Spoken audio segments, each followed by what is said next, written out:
નમસ્કાર દોસ્તો, ફરીવાર આપ સૌનું એકવાર દિલથી હાર્દિક સ્વાગત કરું છું આપના સૌના સહિયારા YouTube platform Gujarat government job પર। દોસ્તો, ગઈકાલ 26 મેથી ઓજસની ઓફિશિયલ વેબસાઇટ પર તલાટી રેવન્યુ ભરતીની અરજી કરવાનું શરૂ થઈ ગયું છે। આજે 27 મે છે, પરંતુ દોસ્તો ઘણા બધા ઉમેદવારોને તકલીફ પડી રહી છે કે ડિટેલ્સ પર ક્લિક કરીએ તો ઘણી બધી એરરો આવી રહી છે। તો આજની વિડીયોમાં એ સાચું છે કે ખોટું આપણે ડિટેલમાં સમજીશું। તો સ્ક્રીન પર અવેલેબલ છે ઓજસની ઓફિશિયલ વેબસાઇટ। આપણે ડિટેલમાં સમજીશું કે એક્ઝેક્ટલી પ્રોબ્લેમ શું આવી રહી છે, શું અરજી કરી શકાશે કે નહીં કરી શકાય। વધીએ આગળ તો ઓજસની ઓફિશિયલ વેબસાઇટ છે, લિંક આજની આ વિડીયોની નીચે તમને મળી જશે। ઓજસની વેબસાઇટ પર ગયા પછી આપણે સ્ક્રીન પર જઈશું। નીચે અહીંયા ત્રીજા નંબરનો ઓપ્શન છે હોમ રજિસ્ટ્રેશન અને ત્રીજું છે ઓનલાઈન એપ્લિકેશન। તો ઉમેદવારોને વિનંતી કે ઓનલાઈન એપ્લિકેશન પર ક્લિક કરીશું। એપ્લાય બટન છે એના પર આપણે ક્લિક કરવાથી જેટલી પણ ભરતીઓ છે ત્યાં એપ્લાય કરી શકાશે, અરજીઓમાં આગળ વધી શકાશે। તો એપ્લાય પર ક્લિક કર્યા પછી દોસ્તો તમે અહીંયા એબ્ઝોર્ડ એડવર્ટાઇઝમેન્ટ લિસ્ટ આવી જશે। ત્યાં તમારે કઈ કઈ એડવર્ટાઇઝમેન્ટ છે તે સિલેક્ટ કરવાનો ઓપ્શન આવશે। તો સિલેક્ટ પર આપણે ક્લિક કરીશું તો અહીંયા જીપીએસએસબી, જીએસએસબી અને સ્પીપા 3 ભરતીઓ હાલ એક્ટિવ છે, અરજી કરી શકાય એ કન્ડિશનમાં છે।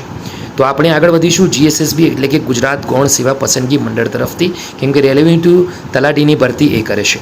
તો દોસ્તો અહીંયા બીજા નંબરનો ઓપ્શન છે તેના પર આપણે ક્લિક કરીશું। ક્લિક કરવાથી દોસ્તો આપણને આગળ વધવાનો 3 ઓપ્શન મળશે।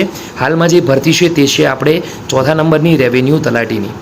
દોસ્તો અહીંયા જે ભરતી છે એ 301 નંબરની છે, વર્ષ 2025-26ની ગુજરાત ગૌણ સેવા પસંદગી મંડળની।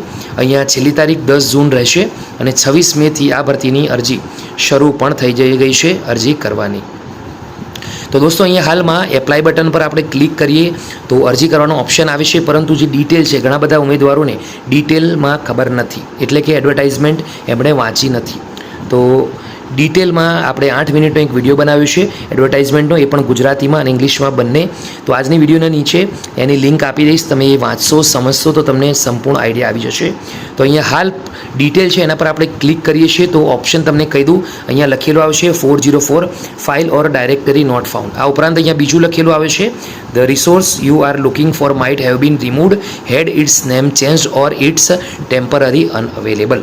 દોસ્તો એટલે કે જે ફાઇલ છે ડાયરેક્ટરી છે એ ફાઉન્ડ નથી થઈ રહી। અહીંયા બેક જશો તો અહીંયા કન્ફર્મ રીસબમિશન ઓપ્શન આવે, હજી એકવાર તમારે બેક જવાનું છે જેથી કરી તમે અહીંયા ઓપ્શન છે તેના પર આવી જશો। ફરીવાર દોસ્તો ક્લિક કરશો તો એનું એ જ ઓપ્શન આવશે। અહીંયા તમે આગળ વધીશું તો અહીંયા ઓપ્શન આવશે દોસ્તો, અહીંયા ક્લિક કરવાથી અહીંયા ઓપ્શન એ જ આવી જશે। તો અહીંયા તમે જોઈ શકશો કે એરર તમને એ જ આવી રહી છે। દોસ્તો તમે અરજી કરશો પાછળથી ફરીથી એ જ ઓપ્શન આવશે। તો અહીંયા તમે જોઈશો તો 4થા નંબરનું રેવન્યુ તલાટી વર્ગ 3ની ભરતી આવશે। અહીંયા 500 રૂપિયા ફી ભરવાની છે અને એપ્લાયનું બટન પણ આવે છે। તો દોસ્તો અહીંયા એપ્લાયનું બટન પર ક્લિક કરવાથી તમે જોઈ શકશો, સારી વાત એ છે કે એપ્લાય નાવના બટન પર ક્લિક કરવાથી ઓપ્શન આવી રહેશે, સંપૂર્ણ જાણકારી મળી રહી છે। તો અહીંયા દોસ્તો આગળ વધવાથી એપ્લાયના બટન પર ક્લિક કરીશું તો તમે જોઈ શકશો કે અહીંયા ફોર એક્ઝામ્પલ ડિટેલમાં માહિતી મળશે, apply with OTR, skip, forgot registration number અને ન્યૂ રજિસ્ટ્રેશન, આ 4 ઓપ્શન આવી રહ્યું છે। એના મતલબ કે તમે અરજી કરી શકો છો। તો ડિટેલવાળો ઓપ્શન છે એના પર ક્લિક કરવાથી તમે એડવર્ટાઇઝમેન્ટ ડાઉનલોડ કરી શકતા હતા ગુજરાતીની અંદર। તો દોસ્તો હાલ તમે એ ડાઉનલોડ કરી શકતા નથી, એ વાત સાચી છે, એરર આવી રહી છે, પરંતુ ટેન્શન લેવાની જરૂર નથી। આજની આ વિડીયોની નીચે 8 મિનિટનો વિડીયો છે, એડવર્ટાઇઝમેન્ટની સંપૂર્ણ જાણકારી મેં બનાવી છે, એનો વિડીયો પણ બનાવ્યો છે। આજની આ વિડીયોની નીચે લિંક આપીશું, તે સમજી લેશો, વાંચી લેશો તો તમને આ અરજી કરતાં પહેલાં સમજણ આવી જશે કે અરજી કરવા જેવી છે કે નહીં। તો દોસ્તો બસ આ સમજાવવા માંગતો હતો। વિડીયો ગમ્યો તો લાઇક કરજો, બીજા સુધી શેર કરજો। ફરીથી મળીશું, ત્યાં સુધી ગુડ બાય, ટેક કેર।